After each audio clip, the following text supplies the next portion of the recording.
Hi everyone, this is Allan McKay, so welcome to a new visual effects case study. I'm really excited for this one. This is actually a request that a lot of people, after I did the Mummy, came around saying, can you do one on Twister? Both on Instagram as well as in the comments on the previous video on YouTube. It'd be fun to actually go and specifically touch base on this particular video and talk about it. So that being said, if you have any questions or if there's anything that you want to share about your experience or your fond memories about this particular film, then feel free to leave a comment and let me know. At the same time, if there's a particular movie that you want to see covered as a visual effects case study to allow me to talk about the background and process and how it's created, as well as my insights and my thoughts on it too, feel free to leave a comment as well and let me know what you would like to see. This can be old classics like Jurassic Park or Terminator, or in this case Twister, or they could be more recent films such as Avengers Endgame or whatever it might be. So I'd love to hear from you and hear your thoughts on what you would like to see next, and I'll do my best to come up with more of these videos as I have been for that. And at the same time, if you want to support me in doing more of these videos, feel free to subscribe to my channel so that way you don't miss out on more of these as they come out, as well as liking and sharing it. I would be forever grateful, as that way others can enjoy it as well. So thanks for watching, and let's get started. Okay, so real quick before we get started, one of the biggest concerns we all have when working on high-profile projects, especially that are under NDA or Hollywood films or having international clients, is that we deal with a lot of sensitive data and information, passwords and files that would be a nightmare if they got leaked. So I recently partnered with Dashlane, who are one of the leading applications out there for securing your personal information, from encrypting all of your passwords into a single place, synchronized across all of your devices, to also having a secure, easy to set up VPN to browse privately and securely across all unsecured Wi-Fi networks. The best part is that you can install Dashlane free right now with the special link below this video. It took about 30 seconds to get up and running with Dashlane, and what I really love about it is that it synchronizes all of my passwords securely over all my devices. So whether I'm working from the office, from home, or I'm on my laptop on film set, I've got access to all my passwords, my accounts, all available to me securely. Also, we get notifications if my accounts were ever breached, so if someone was to ever log into my Facebook, I'd instantly get a notification and I'd be able to lock them out. So you can download and use Dashlane entirely free, but with the link below, you'll additionally receive a 30-day free trial of the premium version. And when the trial is over, you can either choose to stick with the free version or stay on the premium and take advantage of all of its amazing features. And you can save 10% on that using the promo code below this video as well. So as Dashlane's a sponsor of this video, make sure to click the link below to check it out. And this is a great way to keep your computer, passwords, and privacy safe while also supporting this channel and helping be a part of ensuring that I get to make more future videos just like this one for you. Okay, so welcome. I'm really excited to dive into this. We're going to talk about Twister by popular demand. A lot of people are requesting this, so I'm going to break down some of the process, my thoughts on it, as well as go behind the scenes on how this was created. This definitely was a huge impact on my career. Very early on, I was obsessed with particles, and this was something that came out that I was just in awe of. And I remember trying to recreate a lot of these effects in 3D Studio DOS using a lot of the iPass routines, and I was doing a terrible job. I remember bringing my friends over who were, I didn't go to school anymore, but I had friends at school who came over, and I was like, I'm going to show you this cool Twister I did with a flying cow in it, and none of them were impressed at all. So if you can't impress 13-year-olds or 14-year-olds, then there's something wrong. So it starts out with the opening here, which is very 90s in the sense that, like, Armageddon, a lot of other films were all doing these kind of very stylized openers that were meant to look visually amazing, but were kind of underwhelming, all 3D. And then we get right into the film. So the beginning is where Helen Hunt is a little girl and she's in a storm shelter. Her dad gets sucked up into a tornado. There's no real visual effects. It doesn't really show that much in it. And that's intentional. I feel it's kind of like when you go see a movie where the CGI creature is at the very end of the film. They don't really show anything at the beginning to kind of give that build up to it. And so they don't really show much of the Twister. So because of that, I'm going to dive right into the first time we see the Twister, or one of the Twisters, fairly early into the film, but we're still about midway through once we've established the characters. And that's one thing about this movie, is that it's definitely a movie that the script was built after they decided, let's make a tornado movie. It wasn't something where very character driven. It was always focused more on the visual effects as the selling point to go see the film. And that, unfortunately, was a huge part of the 90s was we got effects, let's use them. And so a lot of movies, like the narrative is all about come see the CGI and what we can push. So, that being said, I'm just going to put my phone on mute. That being said, let's dive right into this. I'm just going to play through the sequence and talk about it as we go. And so this is the very first Twister CGI shot. So I think it has like the music as or sound effects as it reveals it, so that way you see it in awe. And I'll talk a little bit about how this was created, the process behind it in a moment. But in general, like at the time, you got to think that this is 1996, which is pretty amazing at the time to do this, or 95, 96, 96. So that was kind of interesting just for the sake of Jurassic Park had come out 3 years before that. Terminator 2 was 4 years before that. So there have been movies like Casper and other films coming out that ILM was doing amazing work on. But a lot of these were all hard surface. A lot of these were instead focused on creatures and buildings and doing hard surfaces, things like that, rather than anything like this, which is more natural phenomena. And it's a lot more tricky to pull off, and because of that, that's where a lot of the challenges are, is destruction, particles, things like that. So I feel like a lot of the challenges with this were more to do with breaking new ground, rather than it being, doing a realistic creature. It's kind of like, well, how do we do something that isn't a polygonal surface, and what do we do with that? So it's going to break this stuff down. These days, looking at the stuff, it isn't really that amazing. It's kind of hideous to look at. But at the time, this is pretty phenomenal. Like, there wasn't that much out there. The tools were quite simple. Pulling stuff like this off was quite difficult. So initially, especially back then, a lot of these films would start with doing an R&D test. And that was their way of saying, like, can we do it? And let's also show it to the director. Let's show off, a proof of concept to give an indication about, like, what the level of expectation would be. And so in this case, this here is like a rough test they did, just kind of showcasing the CGI tornado. And so this is actually a really good example here of what we can see. Now, this was one of the first films, I feel like, that introduced volumetrics. So you'd be using a Raymarcher shader, which today we still use this technology, just we do it in a more efficient manner. So typically with fluids like PyroFX and Houdini, FilmFX or Phoenix, FD and Max, even Maya fluids, stuff like that, it's all the same thing. And so what you have is these spheres, which each one of these represents basically a blob, which would be like a blob of smoke that would all kind of accumulate together. Now, my understanding of how they're doing it here is that all of this creates an actual metaball surface, so it creates one gigantic blob, which then it populates the Raymarcher shader inside of it.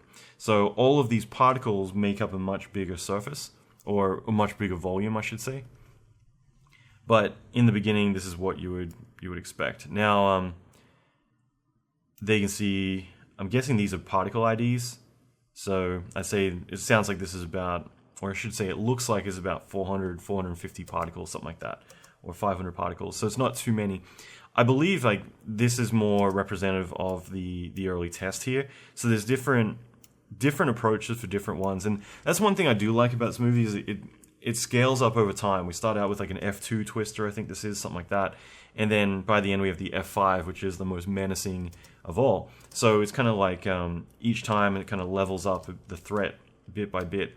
So going back to the Twister concept here, this rough animation represents what they initially pitched. So we'll keep moving through this in a second, but the clip here, this was something where they went out, I think it was in Oklahoma, or So they went out in Oklahoma, somewhere like that, and did this shot. And the whole thing is meant to be a POV shot from inside the car, kind of very shaky cam intentionally, so that way you would feel like if someone was to actually film a tornado, they're not really going to give you this perfect smooth shot. It's going to be very chaotic, handy cam style. And so this is the whole concept, just to kind of show that they can do it. And I believe this ended up in the trailer. It might have been graded slightly more dirty, things like that, but I believe this ended up in the actual movie trailer to sell the film. And then we see, I think it's like a tractor or something flies down, so that's all 3D. The wheel hits the screen. So kind of cool. And then this represents the metaball approach. So that's creating the surface which then you populate the volume through. So this more represents the actual shot that we're looking at a second ago, or one similar to that, which is pretty iconic. It's one from the trailer. It's one that I believe is on one of the posters, but it's one that you kind of associate with this film. Now, the way that this was done was using Softimage for a lot of the animation, and I believe the final rendering, and then I think it was like Softimage 1 or Softimage 2 that they were using on the SGI. And then they did all the particle work in Dynamation, which is the predecessor to Maya's particles. And it's kind of bad that 25 years later, there's N particles, but it's basically Maya still uses the same particle system, which is kind of bad. But the way you would approach this is you would initially start out with having this spline, and unfortunately it's really lagging today. I think I need to reboot or something, but you have the spline representing the animation, and that would control the position as well as kind of more the overall shape and how it would deform and move. And from there, you would create, and this is where my pen is lagging, you would create this NURB surface, which would be deformed based on the spline. And so wherever the spline would bend, the tornado would kind of end up doing, oh man, this is bad, end up doing the same. So you kind of get the idea. And so this was all done in Softimage, and then you would have these objects representing that little farmhouse, and so that was entirely CG. They shot it on a clean plate, and then you would have all these particulates floating around, which were debris, things like that. So this, and again, this is quite low res because it's quite old, but this is representing a more in-depth version of it. And so here's the final one, seeing it all break apart. Now, the way that a lot of this stuff was done at ILM for quite a long time was the effects, the destruction was always hand animated. And that tend to be how they would approach a lot of the stuff. So although there is a lot of, let's say, instanced particles in this, a lot of the hero geometry and destruction was still hand animated by animators inside of Softimage, just because that way they would get total control over it, plus also the tools back then weren't that robust. So you could, I believe, instance or attach particles, geometry to particles, but doing it in a way that you had a lot of control over it all, it was still quite difficult. And for a lot of this, you want there to be hero animation. So a lot of that, I believe, is all hand animated for the farmhouse, but then there is a lot of particle effects going over it. So I'm going to break down a bit of this in a second, but I just want to kind of go through the sequence. Here's just more of this. This is from one of the F5 shots later on. And then you can see the end result of that. Again, this is quite low res, but back to the film. So there's just like a lot of this stuff going on, and for its time, it looks great. I mean, for its time, it's revolutionary. But there's just like a lot of different shots, and there's a lot of different challenges that come with this. So you got to think, like back then, especially pulling off something like this, the challenges aren't just in how do we make a twister, but how do we integrate it into the shots. And I believe a lot of the biggest challenges with this were the fact that when they were shooting all this, they shot it in Oklahoma, and they were trying to get pretty accurate, like rainy, crappy weather for this, and unfortunately a lot of it was actually perfect weather. And I've had Ben Snow on the podcast, who was one of the artists who worked on this. It was Habib Zagapur, Ben Snow, a couple other artists that were responsible for a lot of the effects for it.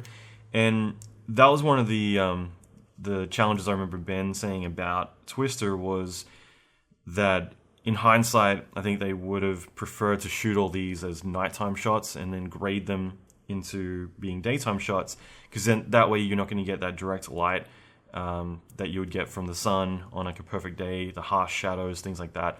So either shooting at dusk and dawn, or just doing nighttime shots and then trying to, you know, use your own lights to illuminate a lot of this.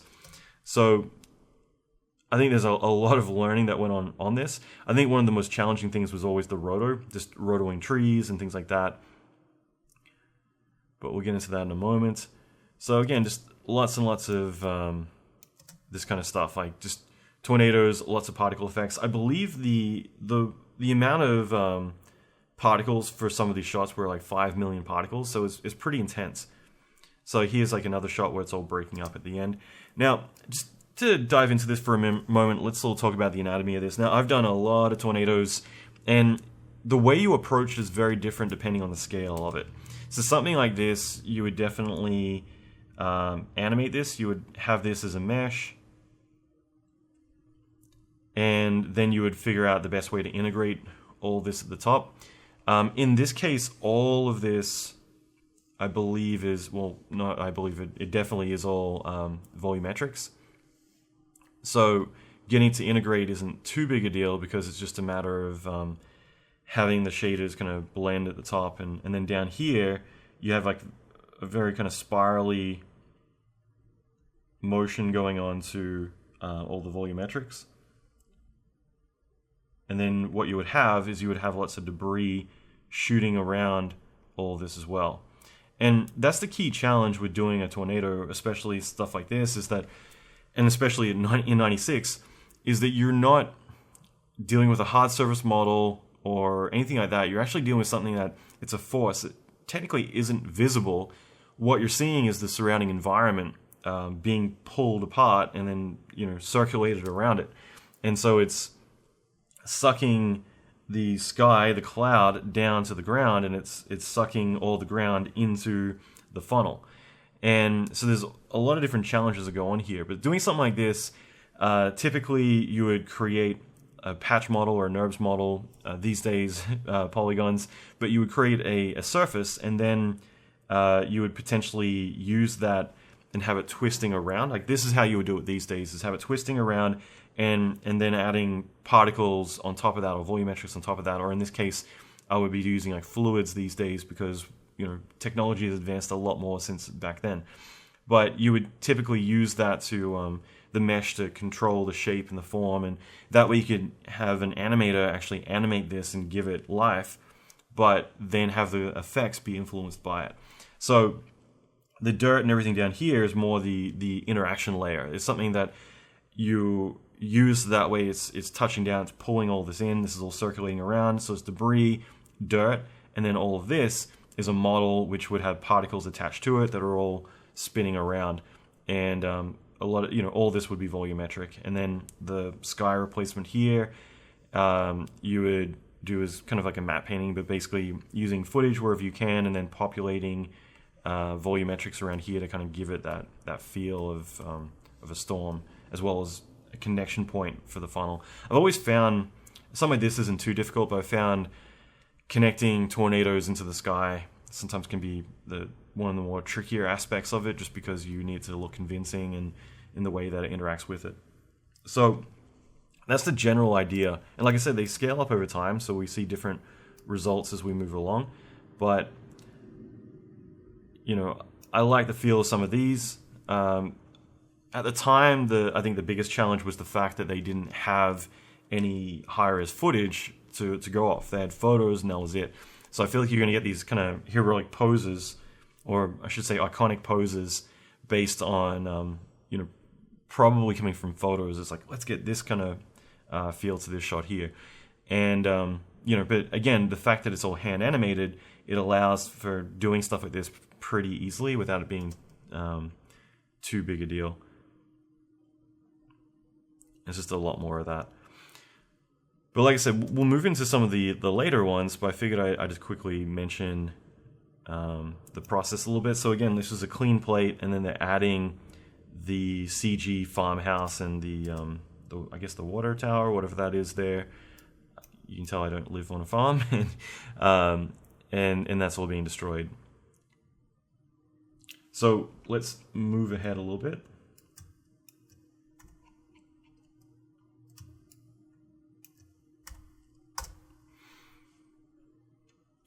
Okay, so going along here, again, I just figured I'd mention this because I feel like some of the biggest challenges on the show were probably Roto, as well as sky replacement, stuff like that. So this here is either, I would imagine this is a sky replacement, so this is all footage that they've added into the shot, and then there'd be some partial volumetrics here. I'd imagine you kind of like blur it out around this aspect, so that way it fits in more with the actual footage.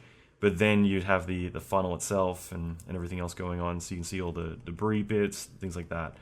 So it's more of the same. And just a heads up, there's going to be a lot of, here's more of the same as we go through this, just because it is a fairly similar process throughout all of this. But I'm going to try and sprinkle in some information as we go through it, especially some of the more heroic shots. But that's what I feel like with this, is that this is all sky replacement. This is all 3D, and it's just millions of particles representing the shape. And this is where we're getting less defined, and we're going from more of a cloudy look. So that's where I feel like it is more lots and lots and lots of volumetric particles to kind of formulate this. We have the dirt layer down here. We have debris kind of populated throughout all this spiraling around, and that helps with the scale. And then we have the top here with the integration, and that's where I feel like this is probably what the element is, and then it's blended in with the background to kind of get that look.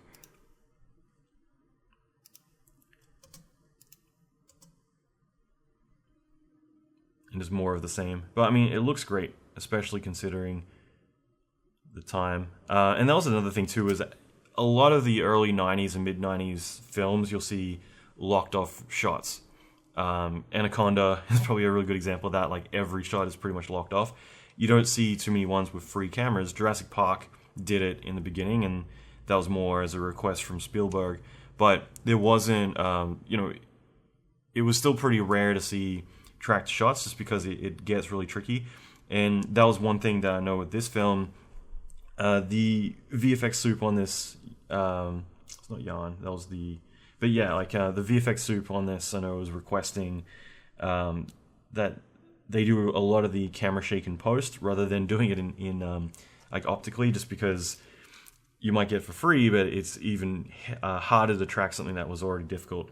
And this is where I feel like a lot of the tricky parts was actually rotoing all the foliage, because they didn't have green screens in any of the shots. They didn't separate elements very easily, so everything had to be done by hand. So there's a lot of tools that they were developing at ILM and just trying to really push the boundaries on what they could do. And I think that this was one of those shows that Roto was one of the biggest areas of growth, was trying to figure out, well, how do we extract a garbage mat to work with the foliage, so that way we can put this tornado in the background here successfully and have it all blend in without like seeing really weird garbage edges and stuff like that. But again, more of the same. You can see here that it's a 3D animated spiraling funnel that the volumetrics are kind of populated inside of, and then we have the particulate matter, which makes up all of this, and that's what's like millions of particles kind of giving it that feel. So lots of turbulence, a lot of stuff like that. And then more of the same. So all this stuff looks really great. I really like how this has turned out. And there's actually quite a lot of shots in this. For its time, there was roughly about 300 visual effects shots. And, a big feature film would have about 500 visual effects shots. Most feature films wouldn't have that many. And it wasn't until Phantom Menace in 1999 that kind of broke the boundaries a little bit, which was 1,000 visual effects shots. Which was just unheard of at the time. Because I remember Frighteners kind of was in the lead for the most amount of visual effects shots. That was one of Weta's biggest films, and that was 500 shots, which, again, was kind of like pretty unheard of too. And so this was, I think, weighing in at 300 shots total. So just going back to that for a second. So again, like what's tricky here is having this be behind glass. Like there's multiple layers to this. So you have the foreground, which actually is all glass. You've got rain. You don't really see it here, but there is actual residue on the windows. And then you've got the background, and then you've got your CGI elements, the funnel, and then you have the the CG kind of background of cloud and elements together. Like there's a lot of layering here, and this is where like these shots get quite complicated. It looks straightforward, but it's a moving camera inside a car behind glass. You can see all the rain and everything. Unfortunately, it's just kind of old footage, so it's 720p, so it's just a little bit low res. But there's a lot of layering going on, and that's the tricky part with doing something like this. And then at the very end, the lightning, and that's just paint. I don't know what their tools were. Probably Photoshop, knowing that John Knoll and his brother came up with Photoshop with the Adobe team. But you know, these are just painted in whatever tools they're using. So again, more of the same. These are trickier because this is water, and it's sourcing water and cloud together. So in other words, this is going to feel darker because it's sourcing or pulling the actual clouds down, whereas this is meant to be sucking the water up into the air. And then you see the second one come on. So again, this is just a mesh. And then you're going to have lots and lots of particles to kind of formulate this kind of mist element, along with the sky replacement, and then the integration happening there. And then here, you're going to have kind of like a foamy trail, which is probably sprites, something like that. And then you're going to have lots and lots of volumetrics sucking up that are a lot lighter down here, as well as the gradation from dark to light. In other words, blending from cloud to water to pull that off. And you got two of these here. So each time a twister comes on, it's more of a technological showcase. So they're more saying like, hey, let's do one that's in water. Let's do one over here. And that's the 90s. That was visual effects in the 90s. It was more about like, what else can we do with it? You know? And so again, this is tricky because you're behind glass. These days, the way I feel like I would shoot this stuff is I would shoot a separate element of the glass on green screen, and that way you could extract even a screen matte, like a luminance key, and then you could add that back in, and that just gives you more freedom. But something like this isn't too tricky. It's not the same as doing, let's say, a character or something that has texture that you're going to see the separation a lot more. But it's still tricky that there's all this water all over the screen, and then this is meant to be on an actual water bed. There's just a lot of different challenges that come into here. And then you got the wires, which isn't too big a deal. But it's just more of the same, spiraling particles, lots of small particulates that are making up a volumetric surface.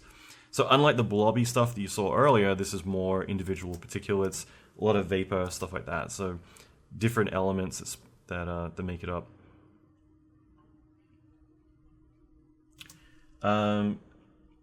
So one of the next shots is actually the CGI cow. And I thought this would be fun to talk about because you'll see, you actually see it right there.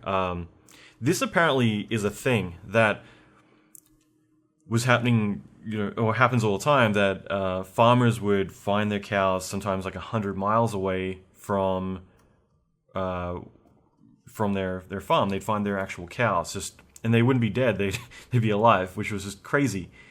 And so that's one thing they want to incorporate is actually having a CGI cow spiraling around and adding that in. So again, I think the only CGI creature in the entire film.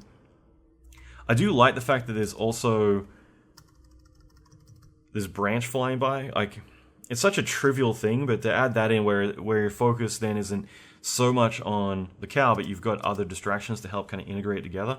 That way you're not looking at there's the effect, but more there's like a lot of crap going on. So it's such a subtle thing, but adding that branch, like it's a good call. It just means there's more crap. It isn't like there's just this one clean magic flying cow. There's all this other stuff going on. So there's the CGI cow flying past, which I thought was kind of cool. And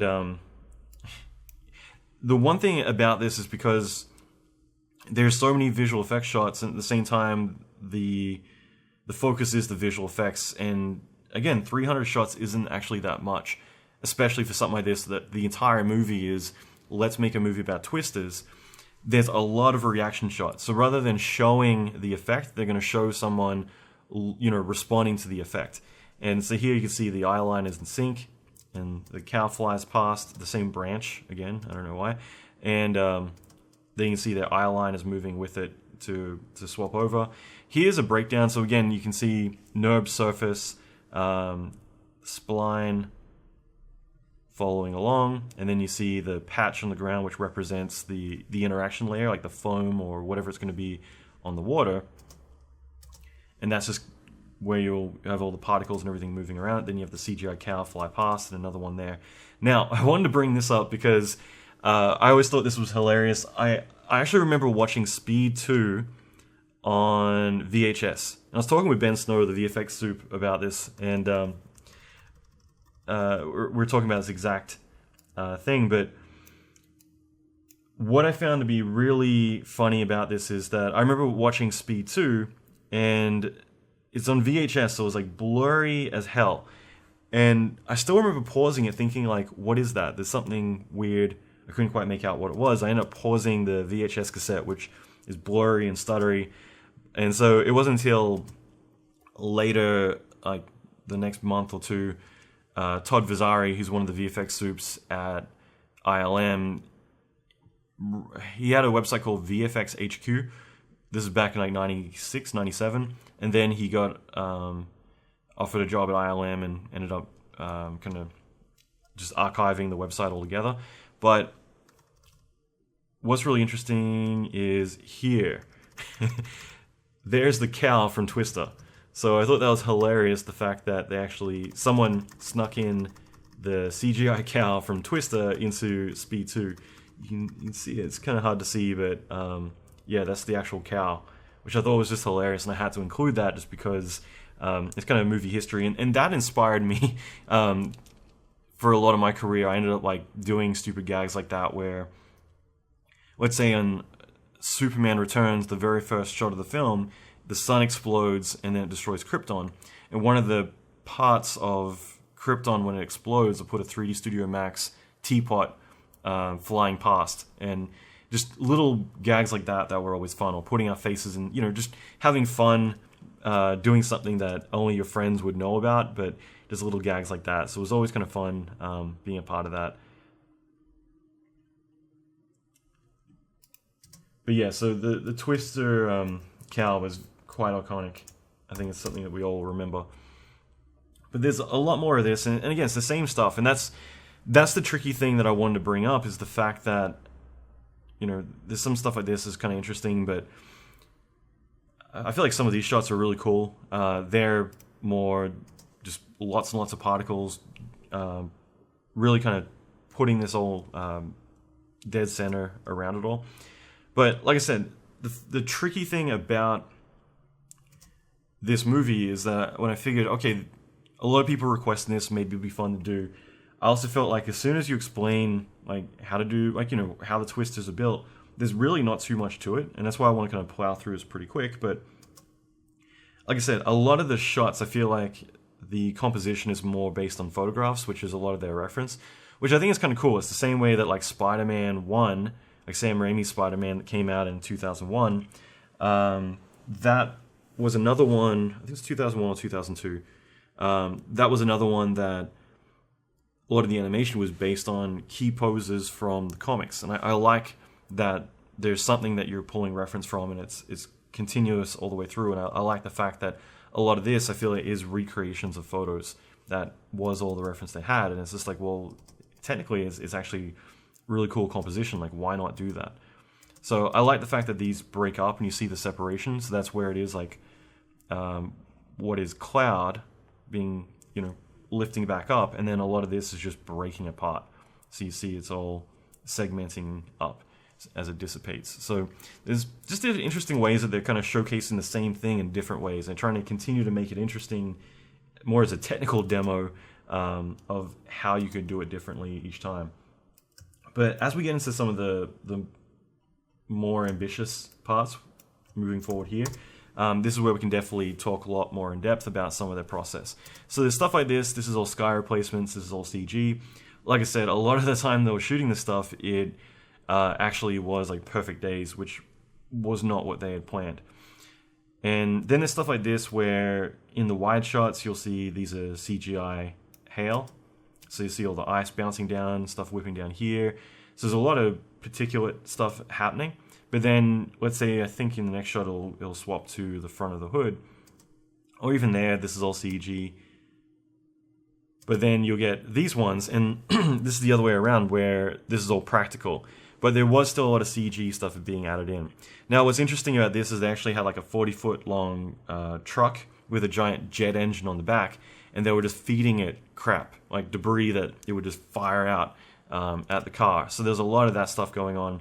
But then at the same time, it was kind of dangerous for the talent having all this stuff literally being jet propelled at them.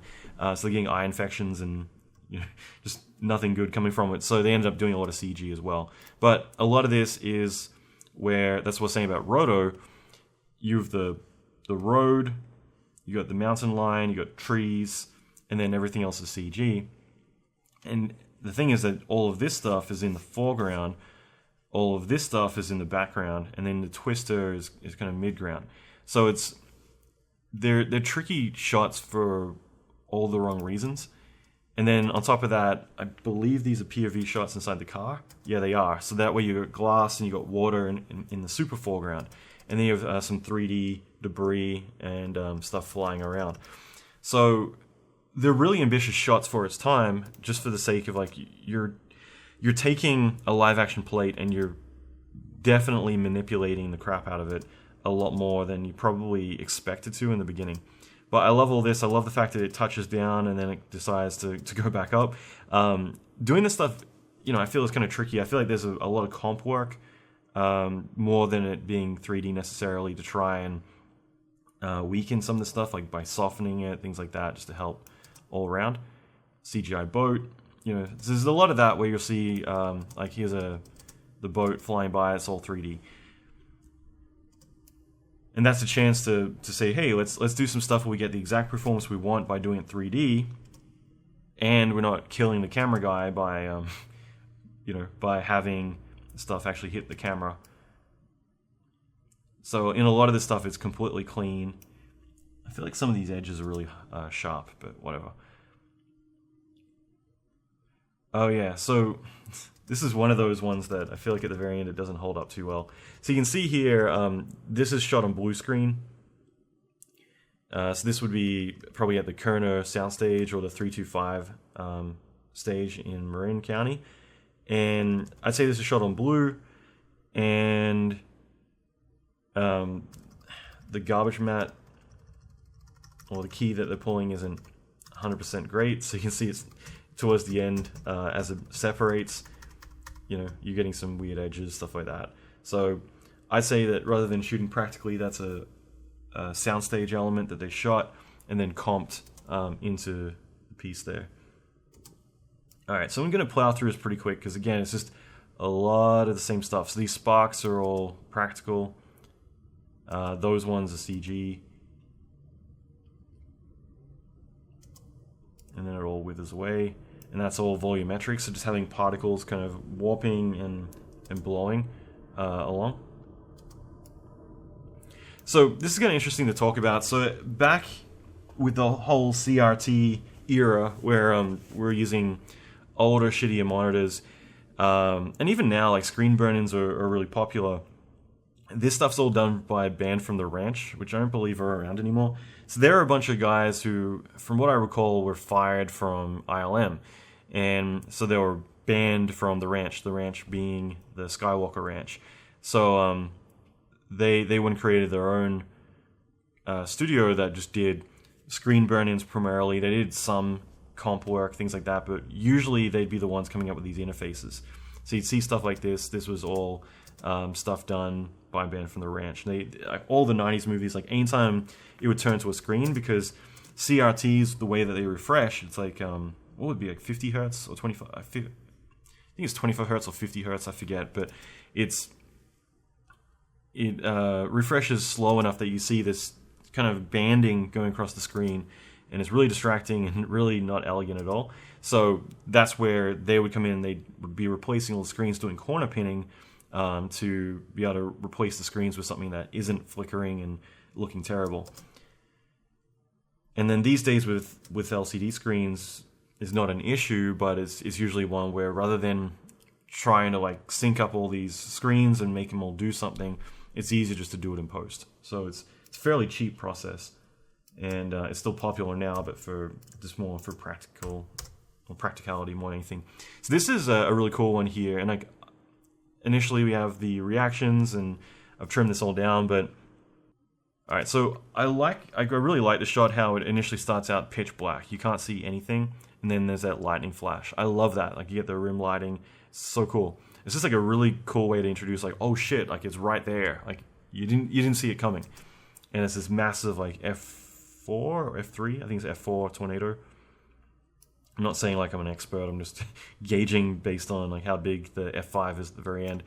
So again, just for the sake, suddenly the sky is now quite blue from the lighting, behind it. Like the backlighting really works, and you can see the shape though. Like this is like a lot of particle work that goes into this to do these simulations. But again, it looks great, and I love this just because like the screen just gets ripped apart.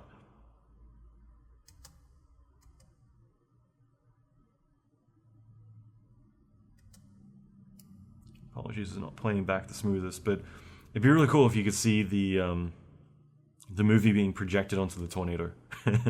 But there's that. So jumping ahead, like the final big two sequences I just want to get into. Like I said, it's a little bit different with this particular project, just because like I said, it's more of the same. It's just more of this. But as we get into the F5 Twister, this is where it's kind of like that rough test that we saw at the very beginning. This is a chance to do these larger scale ones, which are actually, in a way, a bit easier, because rather than it being lots and lots of particles, it's actually these big Raymarcher blobs that make it up. So the volumetric pattern is basically a sphere that you have a density, like a noise density map inside of it to control what's opaque or what's more dense, and then what areas are transparent. And by doing that, you have, I'll try and draw it. I'm going to explain this terribly, but instead of having a sphere, like a sphere of cloud, let's say, instead you would create this noisy shape based on the distance and a noise map in general to create that shape. But that shape would, depending on the octaves, like the kind of levels inside the noise, it's basically like a big puffy, detailed puff of cloud. And then what you would do is you would have another puff of cloud, and you would have another puff of cloud, and this is how you would build the stuff up. And like I say, it's not that different to how we do fluid simulations today, things like that. And so bit by bit, you're adding these puffs all overlapping on top of each other. Or in the case of doing that blob, the blobby one, it's just more about, that way you're filling out a bigger surface.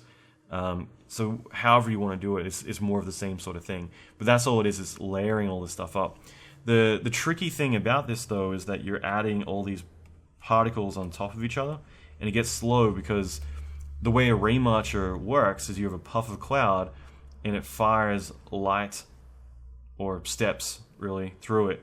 So these rays march through it, and depending on the distance per sample, the smaller the distance, the more samples it'll do. So it'll instead sample more times as it goes through. And by doing that, it gets slower and slower. When you add in all of these, it's going to penetrate through each time. It gets very, very slow.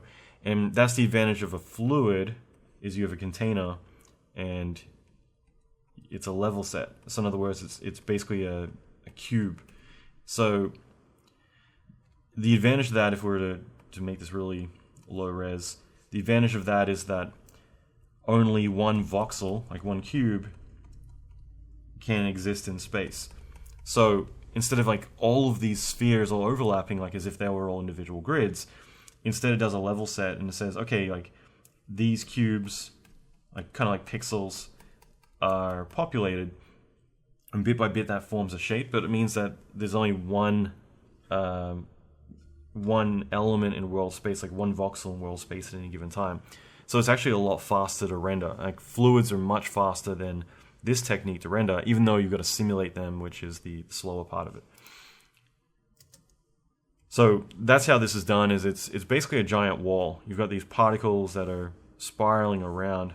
I've done so many of these damn twisters over my career, but yeah, it's just like a big spiraling column to make it up. And usually they emphasize scale. That's why you're going to have all these pieces of debris everywhere, and it's to help kind of sell the fact that, you know, this is so big. And then obviously having the trees and everything else, all of this tied together.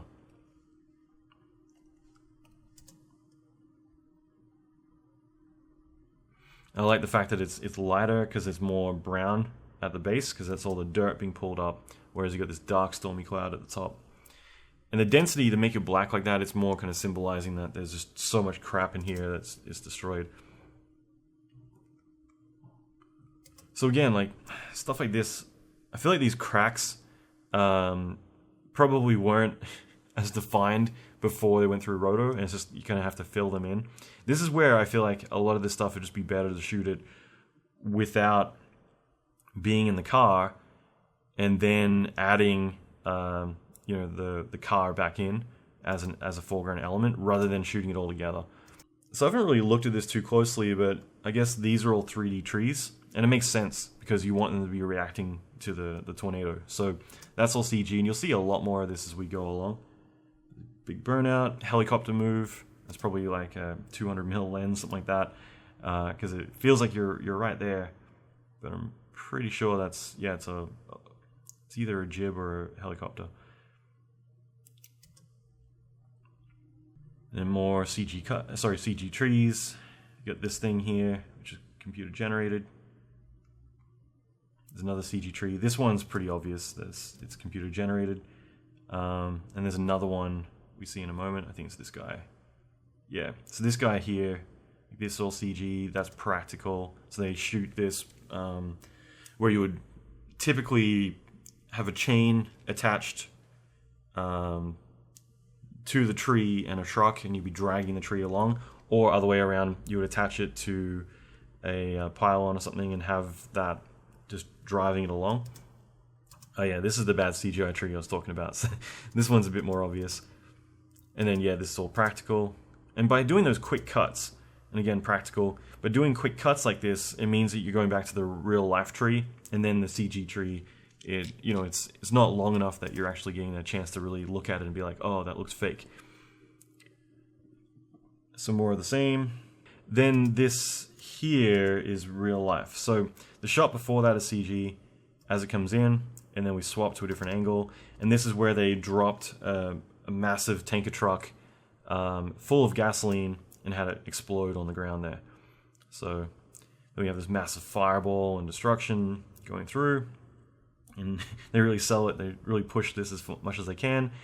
And I couldn't help myself but add in the T1000 to the shot here. But, you know, this is all practical. So this is the one big kind of gag effect that they added in here, was to actually have all this destruction and have like a stunt driver drive, you know, around through the fire there. So that's the general thing. And then I think I missed it, but the bad guy, the dude from Princess Bride, gets picked up. Wesley gets picked up and sucked into the tornado, and then we see that come down and explode. And I believe, I'm scrubbing through this, but yeah, I believe that there's another Compt 1, because it just, yeah, doesn't look that great. So there's a lot of the same. I'm just going to skip through a lot of this now, but as we go through this, again, it's just a lot of the same stuff. But that's the whole point, is that narratively, this is where all the effects are escalating. Everything's getting bigger. There's more destruction. It's just sucking everything up. And it's more to kind of say that this is a big menacing force that's unstoppable. That rather than them chasing after tornadoes, now it's trying to get out of the way of this massive tornado. So that house there was computer generated. And then this part was meant to be live action, but I have a feeling that it might have ended up being CG. But then all of that's obviously all practical. It's just a big gag. And more of the same.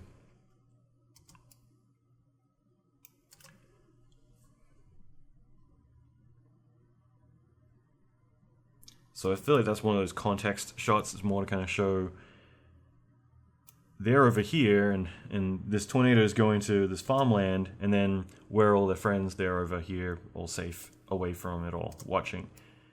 Just so that way you got some context as to like, well, where's everyone else? And then there's more of the same here. So this again is the, you know, you can see there is a lot of those matte lines here. Like, this stuff's very visible. Just, again, it's just 1996 trying to remove a cornfield, like rotoing it all out to separate it all so you can put CG everything in. It's, you know, and try and get it all to match. It's kind of tricky. But they can see it's a particle system of all the corn stuff being, you know, and then all this, it's all, again, 3D. I'm going to scrub through really quick. This is, I mentioned my tornado that at the very beginning, I tried to recreate this stuff back in like 96 myself when I was a little kid, and this is pretty much what my version looked like, but with a cow in it. So yeah, I remember showing it to my friends. I was so excited, and they were so not impressed with me at all. But yeah, so I mean, I love this. I love the whole composition of the shot, and it's just more of the same, just escalating. The whole thing is just this unstoppable force. So the final sequence, I'm just going to jump in and talk about this, and then we can talk about the whole thing as a whole, about how I would do it these days. But more of the same. Like I said, the Roto, I think, is the trickiest part of all of this. They run off and decide, like, let's go to that house. I remember Busta Rhymes came out with, I'm trying to remember it, he did a music video which was very similar to this. I forget the studio now, I don't think they're around anymore. But at the time it wasn't bad. I think it was done in Lightwave or something like that. But so this is a lot of computer-generated debris just to make it feel like they're in danger. The fence here is actually a hydraulic, I think it's a hydraulic setup, so that way it's shooting the fence posts out as they're running along. But like everything that is between them and the camera, it's all computer-generated debris just to make, like, every single shot at this point is making you feel like you're in the middle of it. And that's the whole gag of this entire third act, is to make you feel like you and them are in imminent danger, that you're in the center of it all. So there's not a clean shot where you're not in the debris. Like, everything at this point is going to feel very claustrophobic just to make you feel like you're in danger. Until they get inside and they feel like, okay, great, we're finally safe. And, you know, now we're good. And then you realize, well, actually, no, this is 10 times worse than being outside, because you're basically in this giant slaughterhouse. I love the line in here. It's like, who are these people? As they decide to get the hell out of there. And at that point, they run back into danger, and they run out. And these shots are great. Like, this is sort of stuff that, you know, I love this just because it's such a gigantic farmhouse, but it's got nothing on the tornado, and the tornado rips it apart. Like, it looks really great. So more of the same. This is all hero animation that would have been hand animated, and then lots of particle systems.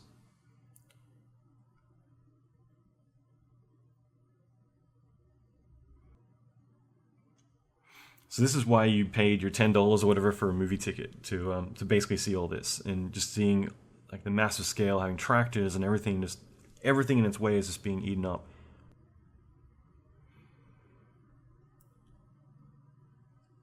And I think that's the whole point, is like now it's just all the stuff from the farmhouse is being flung at them. So just moving along, there's another 3D wood thing, and then so they get in here. Now this is kind of interesting, the way that this was done when they get inside, because the whole point is that, again, being the 90s, it's like, well, let's do a part where you're inside like the center of the tornado and what that would be like. So when they get inside of here, they end up harnessing themselves down, like tying themselves to this water pump or well or whatever, I guess well, and all of this gets ripped apart. So as they're strapped in, they end up being in the center of the tornado, in the eye of the storm. And, that's more the whole Hollywood gag. But I do like the way that they shot this, where I believe they shot this whole thing on an angle where the camera and them were all dangling on the side. So it looks like as a hydraulic stage, as it pans a little bit, it feels like they're dangling, but they're actually just hanging down, and it's just the entire well and everything else along with the camera is all attached on the rig stage, so that way it kind of revolves with it, so it feels like they're being lifted up in the air when they're actually just hanging down the ground. It's kind of like, there's so many different movies that do it, but like I really liked with Nightmare on Elm Street, where they did the big blood geyser out of the bed when Johnny Depp dies in that film. They have the entire stage is upside down, so that way they just shoot out this fire hose of blood down onto the ground, but everything's attached to the stage, so it's all upside down. They could rotate the stage around and then just shoot it all out. And just doing rigs like that, like you can get some really interesting effects. And so again, like I feel like this is probably, then it all passes by. I would say like these inside the eye of the storm shots, I feel like personally would be the hardest ones to pull off. Just for the sake, you got this spiraling thing in the center here, you're up close to it all, it's full frame. You got so much crap going on, as well as being able to see the motion. It's got to be identifiable. Your eye needs to be able to track the rotation and everything going on. So I really feel like this is probably one of the hardest shots to pull off. I don't know for sure, but I would assume that it's actually much more tricky than a lot of the other ones. And even these ones are tricky because you're so close to it all, and then it's also beginning to break apart. So I feel like this whole sequence, as all this begins to break apart, you got the God rays, like that to me, I feel like is probably going to be the shot that is the biggest headache. It's a long shot, it breaks apart, you got God rays coming in, it clears out, you got patches everywhere. Like the amount of work that goes into that particular shot, I think it's funny that it is the last shot in the film, but I also think it's probably the hardest and probably the last to get filed. So, like I said, this is a bit different to all the other VFX breakdowns I've done, just because you're talking about a much older film, there's a lot of shots, it is kind of the same gag throughout it all. And it's just more, how do we show it in a different way 100 times? But that's what I feel like with this film. It's kind of the entire point of the film, is that they just wanted to have a tornado in a movie, and that will sell the film. So because of that, it ends up being, the whole premise is just like, how many different ways can we show this tornado in a different way to keep everyone's attention, and then have actors, looking at it terrified or in awe or in shock for an hour and a half. So that's kind of like the whole entire gag of this film, has been like this, the same thing over and over and over. So like I said, the way that you would do this is you would have a NURBS model. Back in the day, NURBS stands for Non-Uniform Rational B-Spline, which is basically it gets converted to polygons at render time, but it means that you could have something that doesn't have that much topology, and then at render time it would actually smooth it out even more, and you get like some really nice surfaces from doing that. And it was just generally how we would do things, either patches or NURBS back in the day. And then sub-D polys became the big thing in the early 2000s, and it's kind of like still the way to go, doing either micropoly or post displacement afterwards on a lot of surfaces to get like characters to have a lot of detail in them. So that generally is like how you would do it. And then, like I said, for a lot of this stuff, you would then populate volumetrics inside of this, spiraling around, following the UVs of the surface. And then you would have another system, which is all the dirt spiraling around at the bottom. You'd have pieces of debris flying around as well. And all of this would make it up. So that's one element there. The debris is another element. The funnel is another element. And then you would have the interaction layer and probably clouds. In this case, definitely CG clouds here. You would have all that. So that would be another layer, would be the interaction, how it bridges together here. And so that kind of makes up the entire thing. You would have these CG clouds that are volumetric, that then you'd have this as the background replacement here. And then you'd be doing all your roto. This isn't a big deal here, but some of the other tree lines, like even in the cornfields at the end, like that stuff would have been a headache. And then in some cases, like in a lot of this stuff, they wanted it to be like a POV shot always from inside of the truck, in the rain, in a storm, so the windscreen, wipers, glass with residue all over the glass, like rain hitting and splashing down. There's a lot to pull off. So those, I think, are like really technical challenges to try and do, and to try and actually do it right. So the way that we would do it these days is a little bit different. Just trying to find a good freeze frame to start on. I think around here would be good. So the way we would do this stuff these days is a little, quite different. These days we're blessed to have fluids, which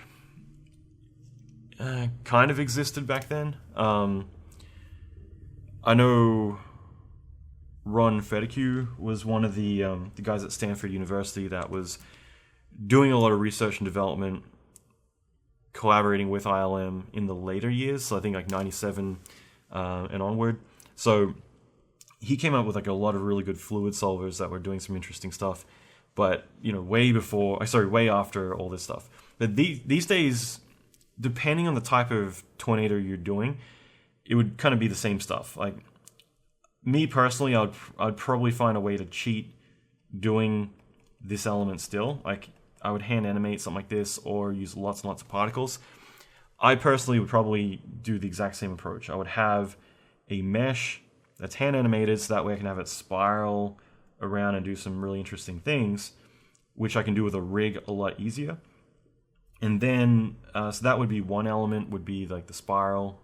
I won't bother writing it down, and then from there I would have like another layer, which would be a fluid simulation, and that would just be fluids that are being sourced from the bottom. Like let's say if that's the ground, these would get sourced from the bottom. They'd be very small and intricate, so you get a lot of detail from them, and they'd just be spiraling around like that. And from there, I would probably have another fluid system that's much further out, and that would be spawning a lot more fluid into the center, that as it comes in, it begins to spiral around. And that would be like really light dust. So in other words, I'd make it feel like there's more dust kind of being attracted in here, but it's a lot lighter, a lot more transparent. It just kind of helps more integrate this with the ground, so having something kind of being bridged in here, and then having the hero dirt element in the center. So that would be the main thing. And then up here, well, actually, going back to this, so the way I would do this is I would probably populate volumetrics inside of it, but I wouldn't necessarily make it a fluid sim. I would just populate fluids inside of the actual thing, and then from there, I would generate a fluid over the entire thing that spirals around, but it's more lighter, and that way it's just going to give it more of a softer edge, have a lot more breakup, stuff like that.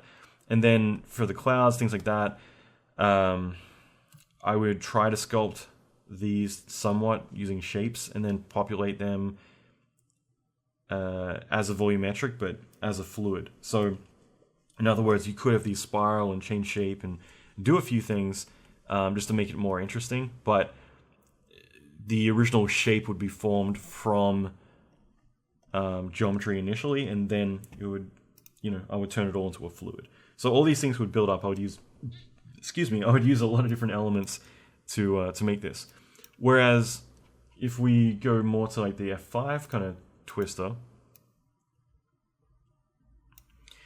it would be quite different. So there's a few different ways I could do this. Me personally these days, because I have done a few F5s, I would actually create it with geometry again. I would create a really big rig, a really big rigged tornado that I could then populate and distribute like particle shapes around, and then turn this all into a fluid. So kind of like how this was done here, where they're using all these kind of ray marcher puffs of smoke. I would do that with geometry just to create the overall base shape with lots and lots of detail, and have that all as a particle sim. So that way it's all spiraling around. But then from there, at least in the past, this is what I have done, is then I run another system inside of that, which would create really fine, detailed, denser particles inside of there, and then larger ones. So there's varying different levels in here. Some are really defined, some are really dense, some are soft. And then from there, I would generate fluid inside of that. But the fluid itself, this is where I'm getting more technical, but like if you were emitting a shape, you can have like fluid, like smoke blowing off of this. I would actually set the lifespan to be quite low. So in other words, like pretty much as soon as it comes off, it starts to dissipate and die out. And by doing that, it actually retains the shape, because you'll get all this like mist coming off of it, but it's never going to blow away and make it feel like you got this like crazy smoke blowing everywhere. Instead, it'll actually retain and define the shape, but be a fluid. So there's different ways to do it, but like I've got a talk somewhere out there I did for Autodesk University in Vegas a few years back, where I showed how to rig and create a really detailed F5 tornado. But that's kind of how I would do it with geometry, and then with there's many different ways to do it, but that's generally how I do it, and that way I got full control. And the cool thing is that I can actually get approval of the animation, the size, the scale, everything accurately before we even touch effects, and then we could populate the effects on top of it fairly easily, because it's all coming from the base animation, rather than saying, well, we got to do this big fluid sim and we don't have any control over it. We'll have absolute control over it that way. So that's the general gist. So the whole idea of this was that it was soft-imaged for the animation. They used Dynamation for all the particle effects that then I think got brought back into soft-image for final rendering. And I don't know, like in general, I feel like it was pretty revolutionary for its time. I think that they did a lot with this. I think it came out really well. I'm pretty impressed with what they managed to pull off, considering it was 96. But at the same time, like the movie is terrible, and it's more of a chance to just showcase the effects. And that to me, I think, was the beginning of the next 5 years, where visual effects was just the selling point for a lot of films. It's more like, what else can we do? Let's have asteroids destroy the world, or let's do whatever, like all these different things. And that's why CGI got such a bad rap. It's more, let's use CGI as a selling point and do it everywhere. And on top of that, like most movies didn't have the budget that, let's say, Twister or a lot of other ones did. I don't know what the budget was for Twister, or specifically the visual effects budget, but I feel like they were able to, like ILM was able to approach this stuff the right way, and then a lot of studios would then try to do what ILM was doing without having the bandwidth to do it or the budget to do it. And so it would typically be following in their footsteps and trying to replicate that stuff and not doing a good job. So hopefully this is beneficial to you guys. I'm going to kind of wrap things up, but like I said, it was one that I wasn't quite sure how to approach this and keep it interesting, because it is kind of the same stuff over and over and over. So it's fun to talk about Twister, because to me it holds a dear place in my heart, but at the same time, it's not one that, like, once you explain the gag, it's kind of just the same thing for the entire movie, which is why they're just trying to show it in 100 different ways. So that's pretty much it. And that's why I wanted to explain more the challenges that they were running into and how they might want to do it differently these days compared to back then. But since then, there's been a lot of cool tornado movies. I've never seen any of them, but they look pretty interesting visual effects wise. But again, it's one of those things that you're trying to do a movie where the antagonist is a natural phenomenon. It's not a real character, and they're trying to make it into a real character, and it is what it is. It's kind of a dramatized visual effects film.